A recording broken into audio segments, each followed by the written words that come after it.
Hello, Matt here, and yes, 149, it's on the road already. 60 something kilometers done so far, and we have 50 more to get home. So far, it's working okay. There are problems.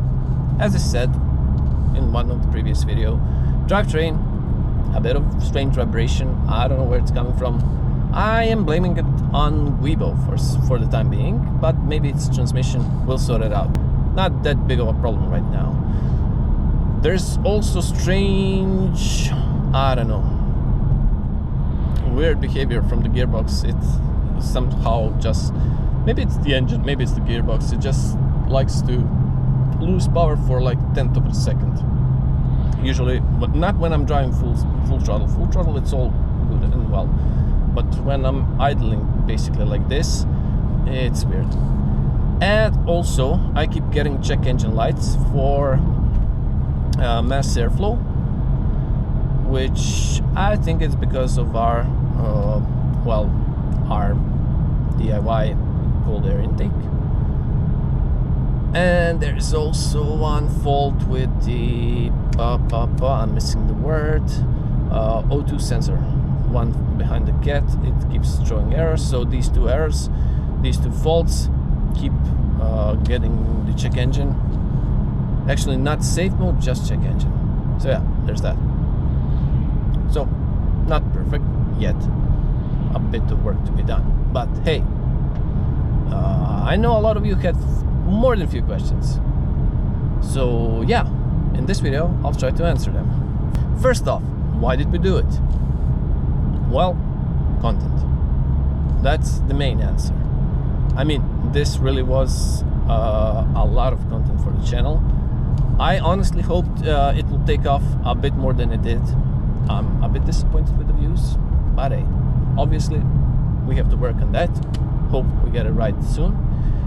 But yeah, this was a lot of content, and not just that, we learned a lot, and I mean a lot with this car, and I really hope we passed on a bit of that to you guys watching.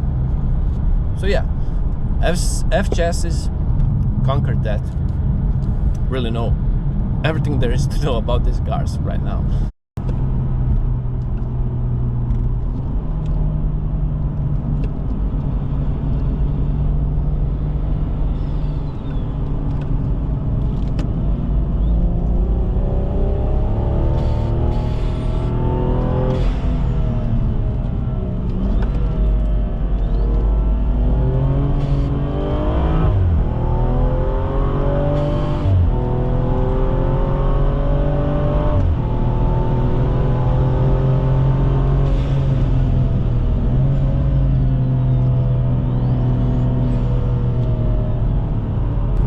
Second thing, well, of course, it was the money.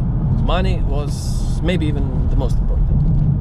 Because, let's be honest, in Croatia, fast, more expensive cars are really, really expensive to import. And yeah, that means that used cars are also really expensive. Since we started this project, there were 3 M135Is for sale. One was 23,000 euros, that was the least expensive one. It was rear-wheel drive, which I didn't really want. I wanted an X-Drive.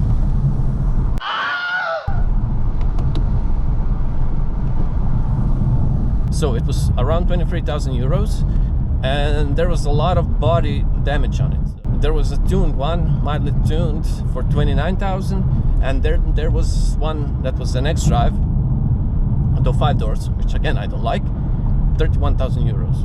This one I think is still for sale. As you can see, that's a lot. Now, I could find a car, M135i X-Drive automatic, in Germany for, let's say, 20,000 euro. That's a reasonable amount. But then again, import charges, getting wheels, tires, servicing it, I would be at around 25, at least 25. How much are we in this car? Less than 16. Yep, less than 16. Not just that, I have 2 sets of wheels. The winter tires, which you've seen in most of the videos, and the Forzas, which were on the car as a summer set. And yeah, these tires are practically brand new. there's that.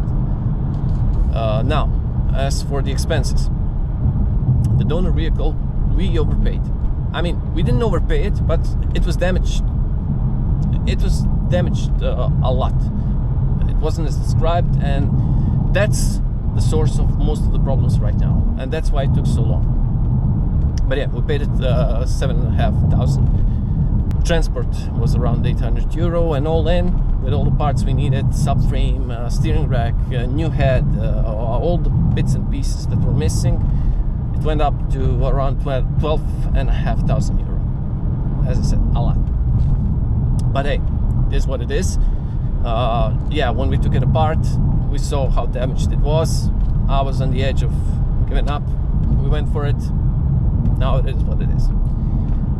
As for my original car, the 149, that thing was 10,500 euro, which you know from one of the earlier videos, and which was okay. But once it got totaled, I received around 5,000 euro from the insurance. We sold a bunch of parts. We still have a bunch of parts which we can sell, and total cost was after all that 3,300 euros. So altogether 15,800 euros. As I said, less than 16. Awesome, and we still have a bunch of parts. So yeah, money was the object, and yeah, one of the main reasons.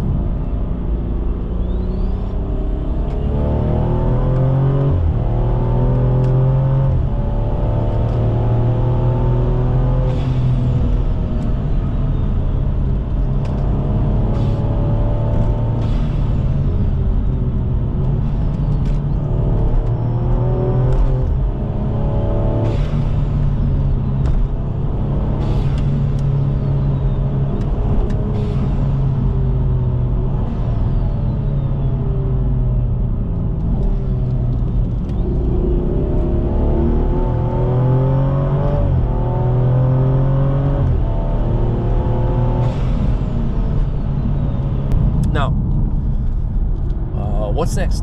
What do we do with this car? Well, as I said, this was supposed to be my daily driver. There are still a bunch of faults we need to sort out for it to really be a daily driver. When that's done, I mean, boring stuff, simple details, I won't show you all that. Once that is done, well, honestly, if I bought M135i, it would have cost me, as I said, 25,000 euro. So I have, let's say, all the bits and bobs we need to sort out are another 1,000, which means I'm at 17, and now I have 8 more to play with. What can we do with 8 more? Well, I'm hoping 500 horsepower. And how to achieve that? Well, hybrid turbo, bigger high pressure fuel pump. You didn't see it, but we have it. It's still not on the car. Bigger intercooler, charge pipe, and a down pipe. Should be enough for 500. Maybe not, we'll see. But we can do it in that budget. So yeah, that's the future plan. But don't hold on to it tightly, because there's a lot of stuff we need to sort out before that. First up, we need to sort out my Black Mini, which we started working on, because I want a track car which we will take to the Nordschleife, and that's the Mini. On top of that, there's the green BMW. And you know me, I like to call this the fastest 149 in the world. Technically, it probably is, because chassis number says 149, and it's a very fast 149. But if you're here for some gnarly N13 stuff, you should check out the green BMW videos. That's coming up soon, and as I said, should be pretty gnarly. Well, honestly, that's all I wanted to say to you today. Anyways, this is it for now, and as always, I really hope to see you in the next one. Bye!